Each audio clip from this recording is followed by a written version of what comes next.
is built around this game. Your program is built around winning a one-game season, essentially. You accomplished it today. When you celebrate, why is it different? Can you explain the unique nature of winning this game, how different it feels, what the experience is like? Well, once this game's over, it's 364 days of preparing for it for next year, and then, going through all the workouts, going through all the Team Up North abs and everything, and all the work you've put in the off season. It's just like such a achievement and just a great feeling to beat this team and be successful in the outcome. Chris, you want to answer that too?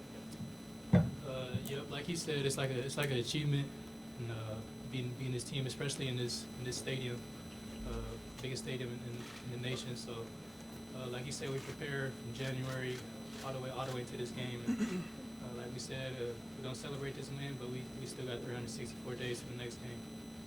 Dave? Guys, the last 2 years winning these games by a combined 52 points, it looks like the gap is bigger than ever between these two schools. I'm curious, what is the edge in your mind that has led you guys to this point? Because clearly something's not working in that other locker room. So what is your edge in this game? Like we said, we prepare from January, February, from winter to summer, spring. We prepare just for this game, and we got certain things just for this team, and we respect the program, but we always want to win this game. Nathan, I'm sorry, second row left. For both guys, how aware were you in the moment that Justin was hurt and had gone back to the medical tent? And then, I guess, when he comes back and makes the touchdown, what did that mean? Right when he went down, I seen him, and I said a prayer real quick just to make sure he was all right. And then we were driving the ball. We have confidence in Chris and his ability to make plays. And then when the touchdown happened, I was like, "Where's Jugs at?" I didn't realize Justin threw it, but that was awesome just to see his toughness and perseverance in the game and his ability to come back in and do what he did. There was no huddle or anything prior to that. You had no idea. Yeah, no, we were rolling. So, rolling. Back row Bill and then Joey. Yeah, for Jonah. And we also have Robert Landers up here on the far right. How y'all doing? John, once we talked about the look in your guys' eyes today, it was different. Is there something, what is it about this game that gives you that look? How different was it? And for BB, can you also see the fumble recovery? Every game we come in with a look in our eyes to just dominate, be fierce, be nasty. But this game is extra special because you prepared so long for it. And, once we throw the pads on, once we were out there, it was time to get right. So we were hungry for a win and to dominate up front.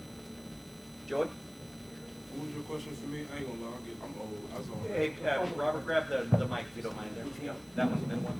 I can speak up, don't worry about it. Yeah. All right, what's the question? My fault. Can you walk us through the fumble recovery, what you saw, and what they were doing to you on offense? With the recovery at the time, we were running a certain play, and I was pushing up against the guard, and I just seen Brown. I seen the ball, and my mindset was all right, pick it up and run. Let's see what we can do. But I kind of got knocked over. So at that point in time, it's like, let's do something to change the game. Just try to recover the ball, just get the offense the ball back, and let them get rolling. So it was just more of me just kind of playing my role, and up front they were an elite offensive line. So we definitely had our work cut out for us today. We knew that coming into this game. And we are joined by Jonathan Cooper up here at the front, fourth row middle, Tony. Coop, why this game? Why make this game the one you play in? I feel like this game would mean more to just me and my brothers. To end the regular season undefeated, I wanted to make sure that I gave everything I got just for it. I mean, not only is this the rivalry game, but I feel like it's the last time I really get to play emotionally with my brothers when it means something. So, and I was feeling really good this week. I had a pretty good practice, and I asked the coaches if I can do this one. Was it a tough decision, or? Yeah, it was tough because obviously I was debating if I wanted to come back Penn State, Team Up North, or Big Ten Championship, one of those. But I felt something inside of me that said this should be the one, and I'm very happy that I made that decision.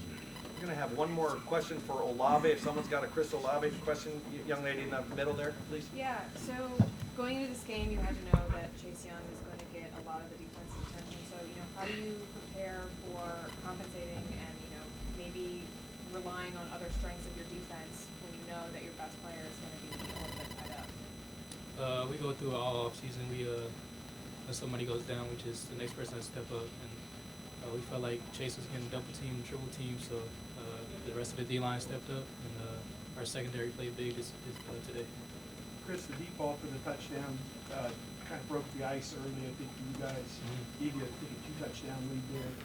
It came right after the offsides on the punt. Just what going deep on that play, what did that mean? Which touchdown? I think the first one, what made it 20-13 maybe right before halftime? Oh no, that was Garrett. Okay, I'm sorry. Yeah, that was Garrett. That was definitely a big touchdown. Like I said, I keep saying these past couple weeks, Garrett's the most talented receiver we got. So with his limited role this year, he had a big game today, and I'm proud of him. Great. Chris, thank you very much. I'm gonna remove Chris, and he's gonna be replaced by J.K. Dobbins. We have another question or two for Robert Landers or Jonathan Cooper. Far right, Dan, and then Joey.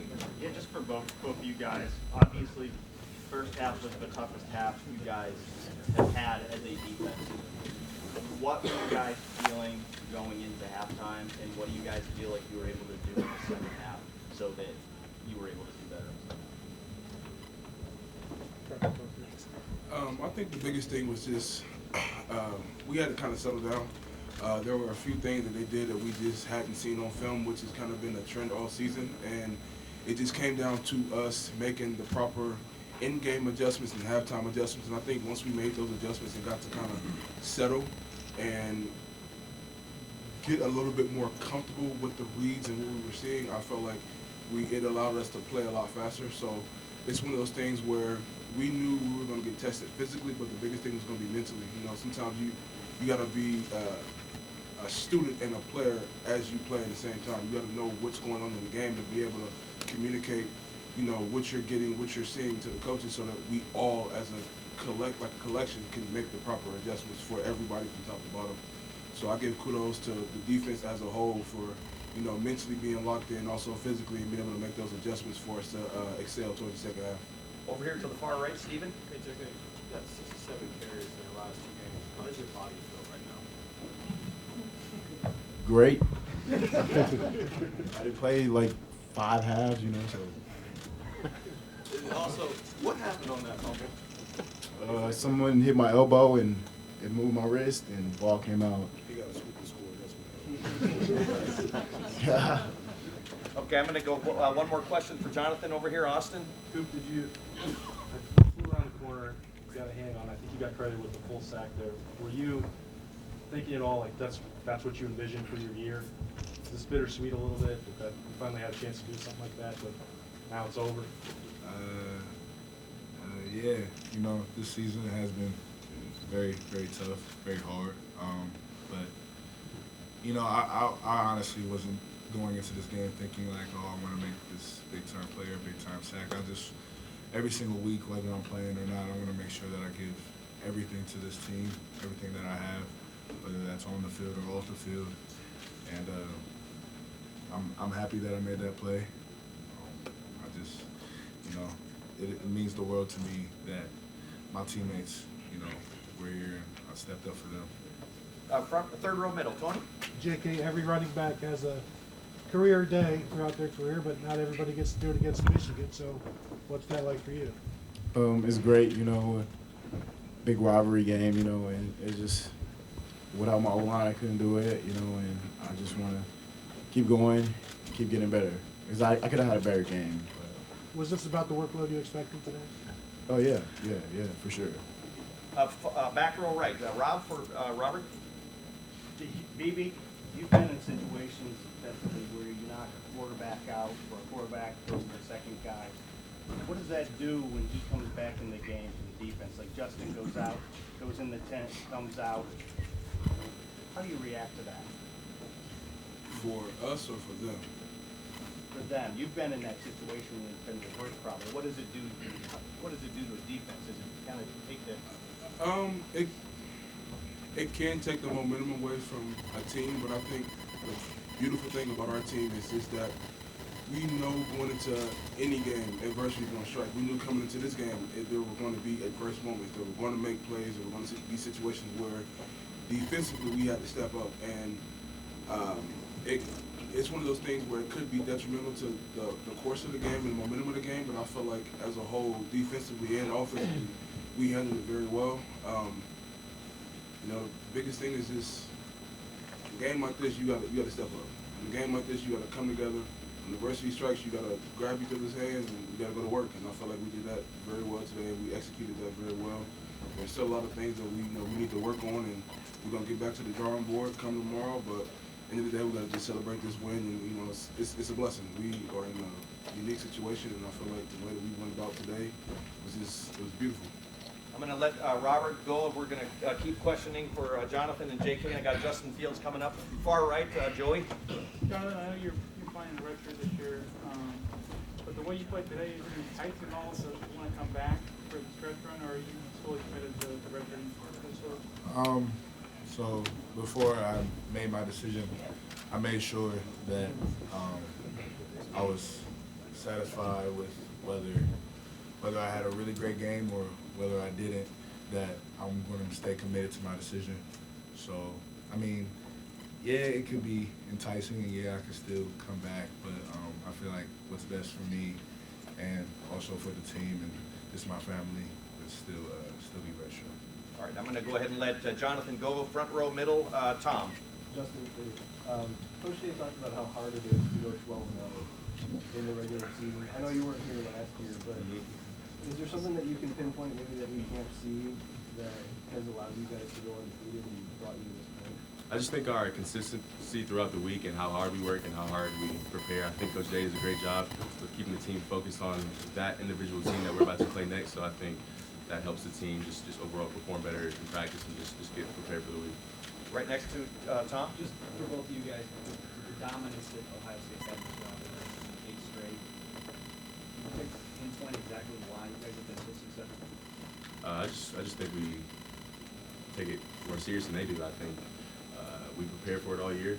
Like Coach Mick said, we're preparing for the next year right now. So it's just I think it just means more at Ohio State. So that's pretty much I think the bigger reason why we have more success than they do. JK, you want to grab the mic? I agree with you. Okay. Back row right, Bill.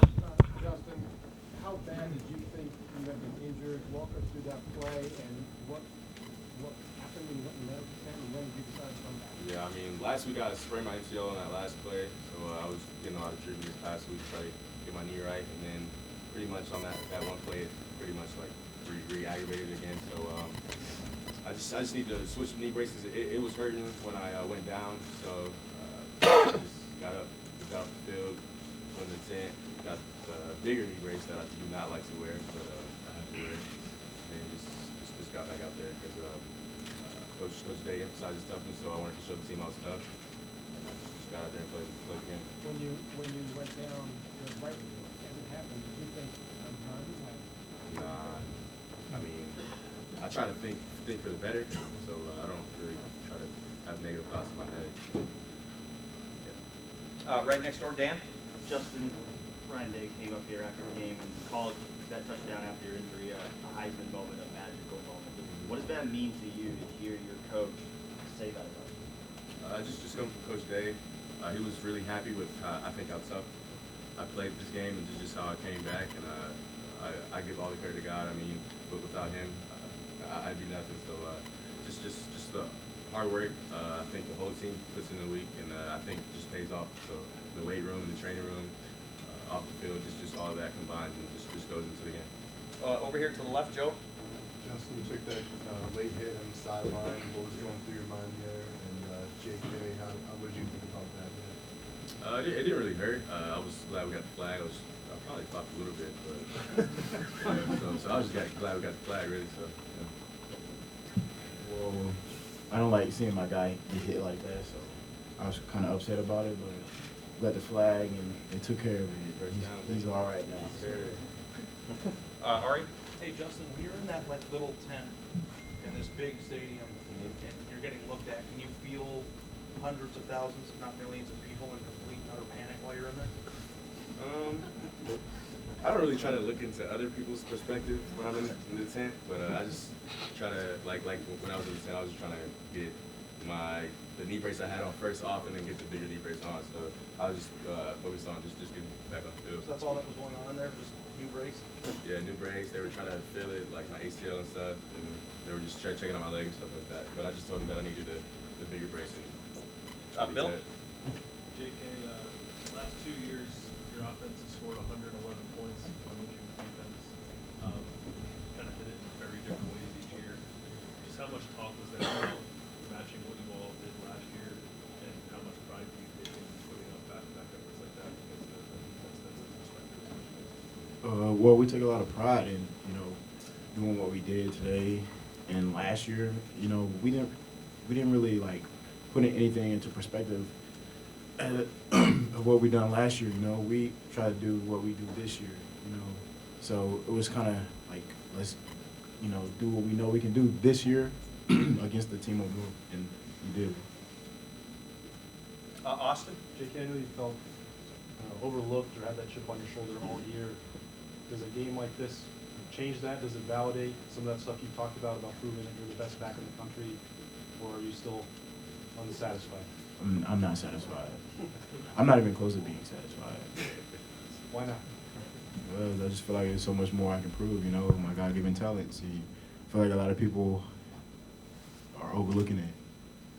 Got time for just a couple more questions. Yes, second row middle. Yeah, so Justin, this is for you. I was wondering if you felt that the brace you were wearing in the first half was limiting your mobility a lot. I noticed you weren't really going for the big explosive run plays as much this game, especially in the first half. Yeah, that was a big topic through the week. I told the trainers that I was going to try the smaller brace just to have more mobility, and they told me if anything happened in the game, they were going to bring the bigger brace out just in case. So that's exactly what happened. But I'm just glad we had the bigger brace. Yeah, so is that smaller brace just more of a fabric one? And the Yes, other one it's more of a fabric one, but it still has kind of the same. That metal? Yeah, the same metal on the side. So it just helps me move better.